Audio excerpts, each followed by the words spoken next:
I'm doctor Rudra. இன்றைக்கி எதை பற்றி பார்க்க போகிறோன்னு பார்த்தீங்கன்னா 5th மந்த் ஸ்கேன் பற்றி பார்க்க போகிறோம். 5th மந்த் ஸ்கேன்னா அனாமலி ஸ்கேன்னு சொல்லுவாங்க.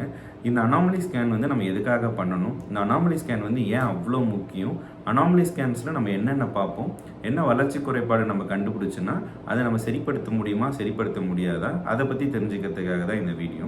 அனாமலி ஸ்கேன் வந்து பார்த்திங்கன்னா ப்ரெக்னென்சிலே ரொம்ப முக்கியமான ஸ்கேன்.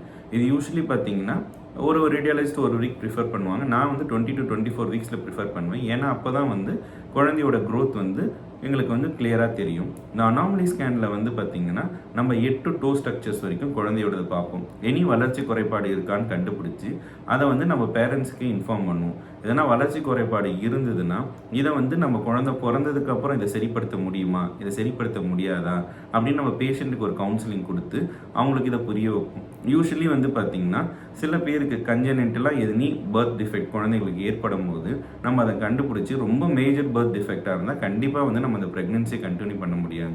ஏன்னா அவ்வளோ பேர் மேஜர் டிஃபெக்டோட குழந்தை பிறந்தாலும் நம்ம சர்வைவ் ஆகுமான்னு சொல்ல முடியாது. அதை முன்னாடியே கண்டுபிடிச்சி பேரண்ட்ஸுக்கும் அந்த பிறக்க போகிற குழந்தைக்கும் ஒரு பேர்டனை கண்டுபிடிக்கிறதுக்கு இந்த சொசைட்டிக்கு ஒரு ஆரோக்கியமான குழந்தைய நம்ம வந்து இந்த சொசைட்டிக்கு கொடுக்கறதுக்கு, ஹெல்த்தியான குழந்தை கொடுக்கறதுக்கு நம்ம முன்னாடியே கண்டுபிடிக்கிறது தான் இந்த அனாமலி ஸ்கேன்னு சொல்லுவாங்க. இந்த அனாமலி ஸ்கேனில் நம்ம என்னென்ன பார்ப்போம், அனாமலி ஸ்கேனில் யூஸ்வலி வந்து பார்த்திங்கன்னா ஃபஸ்ட்டு குழந்தையோட பிரெயின் டெவலப்மெண்ட் பார்ப்போம். இனி பிரெயின் வளர்ச்சி குறைபாடு இருக்கா, மூளையில் தண்ணி தங்கி இருக்கா, அந்த மாதிரி வளர்ச்சி குறைபாடு எதுனா இருக்கான்னு பார்ப்போம். மேலே எதனா ஸ்கல் டிஃபெக்ட் இருக்கா, கிரேனியம் டிஃபெக்ட் இருக்கான்னு நம்ம பார்ப்போம். அதுக்கப்புறம் முதுகுத்தண்டில் எதனா டிஃபெக்ட் இருக்கா, முதுகுத்தண்டில் எதனா பிரச்சனை இருக்கா அதை பார்ப்போம். அதுக்கப்புறம் வந்து பார்த்திங்கன்னா குழந்தைக்கு வந்து லிம்ஸ் இருக்கா, அப்பர் லிம்ஸ் இருக்கா, லோவர் லிம்ஸ் இருக்கா, 2 கை கால் வளர்ச்சி நல்லா இருக்கா, குழந்தையோட இதய துடிப்பு நார்மலாக இருக்கா, குழந்தையோட இதயம் கரெக்டான இடத்துல பொசிஷனாக இருக்கா, அதுக்கப்புறம் வந்து பார்த்திங்கன்னா அம்பிளிக்கல் ஆர்ட்ரி எப்படி இருக்குது, சிங்கிள் அம்பிளிக்கல் ஆர்ட்ரி இருக்கா, டபுள் அம்பிளிக்கல் ஆர்ட்ரி இருக்கா, இந்த மாதிரி வந்து கிட்னி பொசிஷனில் கரெக்டாக இருக்கா. சம்டைமில் வந்து சில குழந்தைங்களுக்கு வந்து யூனிலேட்டரில் ஒரு கிட்னி ஆப்சென்ட்டாக இருக்கலாம், ஒரு கிட்னி தான் இருக்கும், இல்லை எக்டோபிக் கிட்னி இருக்கும், சில வந்து ரீனல் ஏஜெனிசிஸ்ன்னு கூடிய 2 கிட்னியுமே இருக்காது. அந்த மாதிரி கண்டிஷன்ஸ்லாம் முன்னாடியே சொல்லலாம். அதுக்கப்புறம் வந்து கிளப் ஃபுட்ன்ற கூடிய கால் வந்து மடங்கி இருக்கும். அந்த கால் வந்து நம்ம பிறந்ததுக்கப்புறம் பேஷண்ட்டை எக்ஸ்பிளைன் பண்ணுவோம், இது பிறந்ததுக்கப்புறம் சரி பண்ணக்கூடியது தான், இதை சரி பண்ணலாம். அதே மாதிரி கிளெஃப்ட் லிப்புன்னு சொல்லுவாங்க. லிப்ஸில் வந்து எதனா வந்து வளர்ச்சி குறைபாடு எதனா ஏற்பட்டிருந்தால் அது நம்ம போஸ்ட் நேட்டலி குழந்தை பிறந்ததுக்கப்புறம் இதை நம்ம சர்ஜரி பண்ணி சரி பண்ணிக்க முடியும். அந்த மாதிரி குழந்தையோட ஃபேஷியல் ப்ரொஃபைல் பார்ப்போம், நேசல் போன் இருக்கான்னு பார்ப்போம். இந்த மாதிரி குழந்தையோட மேஜர் ஸ்ட்ரக்சர்ஸ் எல்லாமே பார்ப்போம். முதுகுத்தண்டு, மூளை வளர்ச்சி, கை லிம்ஸு, அது கை கால், ஹார்ட்டு, லங்ஸு, அதே மாதிரி என்ன டயஃப்ரமெட்டிக் ஹெர்னியா எதனா இருக்கான்னு பார்ப்போம். அதுக்கப்புறம் லங்ஸில் எதனா ப்ராப்ளம் இருக்கா, இதை அனைத்துமே செக் பண்ணுறதுக்கு தான் அனாமலி ஸ்கேன் வந்து ரொம்ப முக்கியமானது. ஏன் அனாமலி ஸ்கேன்னா அந்த டைமில் வந்து குழந்தையோட நம்ம முழு உறுப்பு வளர்ச்சியும் நல்ல ஓரளவுக்கு வளர்ந்துருக்கும் போது அப்போ நமக்கு பார்க்குறதுக்கு ஈஸியாக இருக்கும்.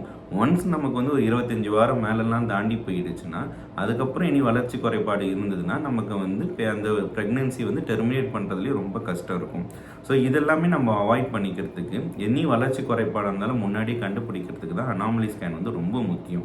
ஏன்னா கண்டிப்பாக வந்து பிறக்க போகிற குழந்தை ஆரோக்கியமாக இருக்கணும்னு எல்லா பேரண்ட்ஸோட கனவாகவும் இருக்கும்.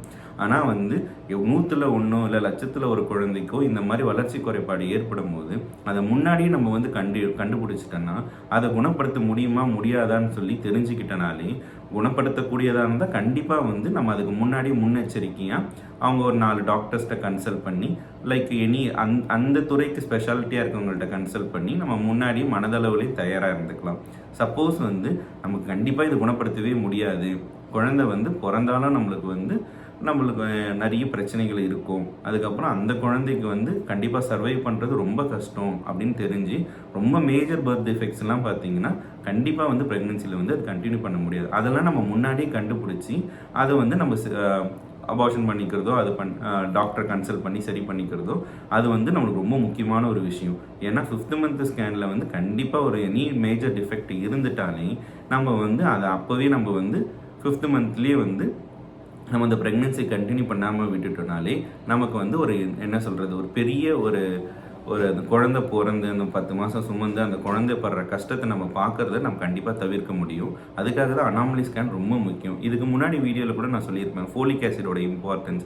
எதுக்காக இந்த ஃபோலிக் ஆசிடோட இம்பார்ட்டன்ஸ் நான் சொல்லியிருப்பேன்னா, நம்ம கரெக்டான டைமில் அந்த ஃபோலிக் ஆசிட் எடுத்திருந்தோன்னா இந்த 5ஆம் மாதம் ஸ்கேன் வரும்போது நம்ம முதுகுத்தண்டு பிரச்சனையோ மூளை வளர்ச்சி பிரச்சனையோ இல்லைன்னா நம்மளுக்கு எனி ரிட்டார்டேஷன் க்ரோத் ரிட்டார்டேஷன் நம்ம கண்டிப்பாக வராமல் தடுக்க முடியும். அதுக்காக தான் முன்னெச்சரிக்கையாக நம்ம ஃபோலிக் ஆசிடை எடுத்துக்க சொல்கிறது. ஸோ இந்த வீடியோவில் கண்டிப்பாக நீங்கள் அனாமலி ஸ்கேன் எடுக்காமல் இருந்தீங்க இல்லைனா நீங்கள் ப்ரெக்னெண்ட்டாக இருக்கீங்கன்னா கண்டிப்பாக 5th மந்த் அனாமலி ஸ்கேன் ரொம்ப முக்கியம். கண்டிப்பாக எடுத்துக்கிட்டு சேஃபர் ப்ரெக்னென்சியை நம்ம நல்ல ஒரு ஆரோக்கியமான குழந்தையை இந்த உலகத்துக்கு நம்ம கொடுக்கணும். ரொம்ப நன்றி. Thank you so much.